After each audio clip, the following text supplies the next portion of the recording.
Decisions during end-of-life realities aren't easy. Thankfully, there's an organization to help families and their loved ones.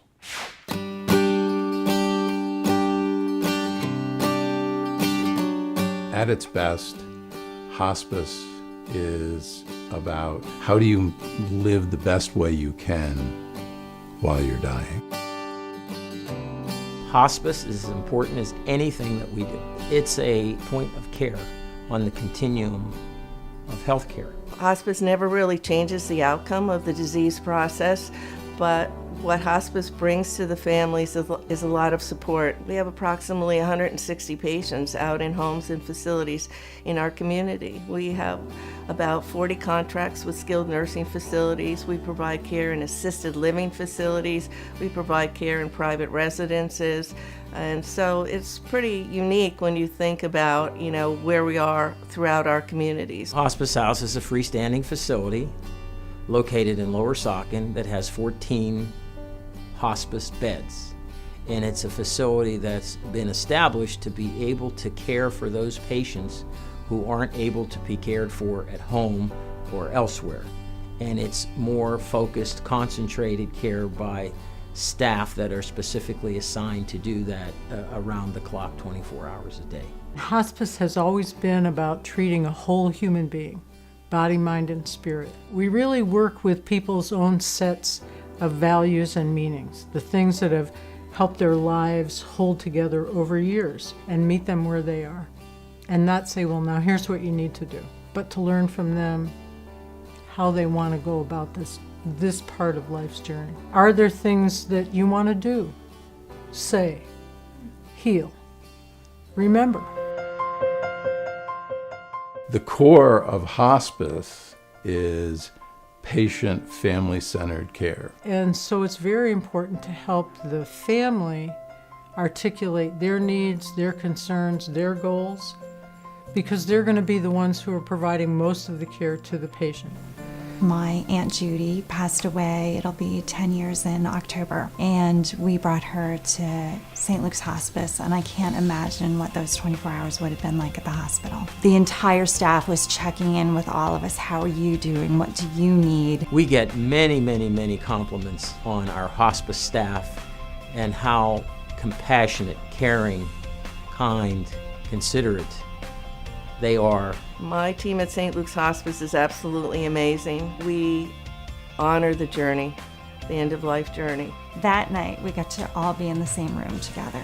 And there was a moment where she looked up from her bed and she looked around the room and she said, I am so lucky.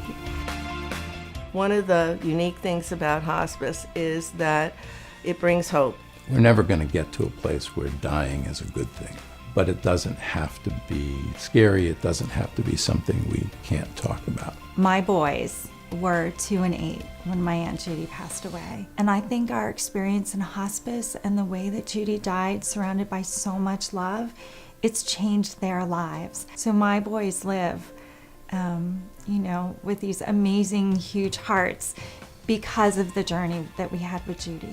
What I love about this job is that I learn something new every day. After all these years, I have learned that it's not so much about what I come to teach, it's what I come to learn. I learn something new about people, how they cope with tremendous adversity, how families stick together, what courage looks like. And as they teach me about that, they teach me about living. Joining me in the studio is Lisa Giovanni, president of the Visiting Nurse Association of St. Luke's Hospital. Lisa, thanks for being here. Of course, thanks for having me. One of the things we learned in doing this story is that the hospice experience really is a beautiful one. What do you find people are most surprised by when they go through the hospice program? I think people are most surprised by the sense of relief that they have when the hospice team actually comes on board and they realize that they're not alone in this journey that they're taking with their loved one or by themselves. Talk to me a little bit about the people that are involved in hospice care and how they communicate, because it seemed extremely seamless. Yeah.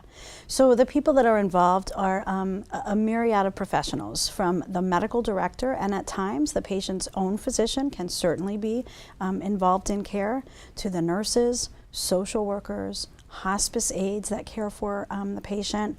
It's all about adding life to the days that the person has left. It's really a beautiful process, and people may not realize that hospice care in general has only been around for about 50 years. Why did the Visiting Nurse Association get involved with hospice care and bringing it to the Lehigh Valley really so early on in the process? St. Luke's has a history of being strategic and visionary, and I think that occurred 30 years ago as well. It still occurs today, but it occurred then.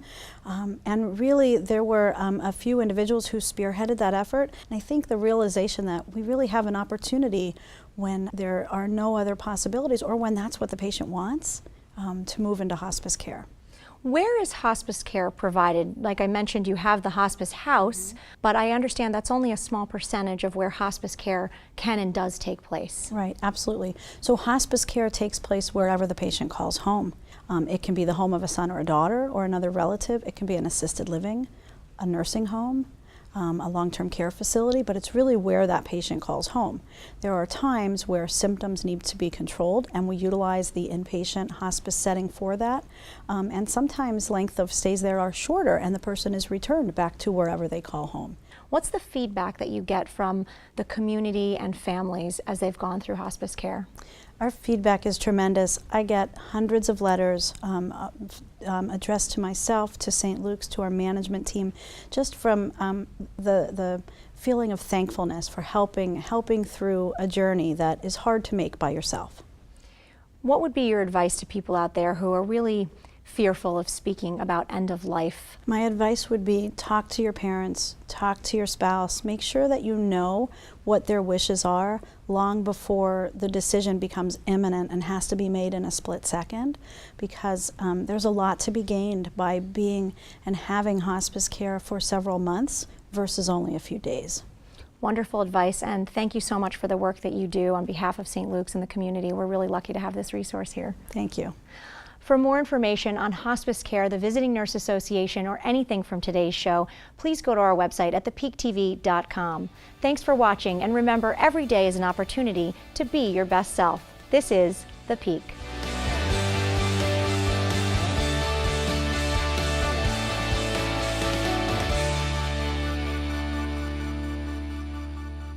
Isn't our community amazing? If you like that video, comment below on how you give back.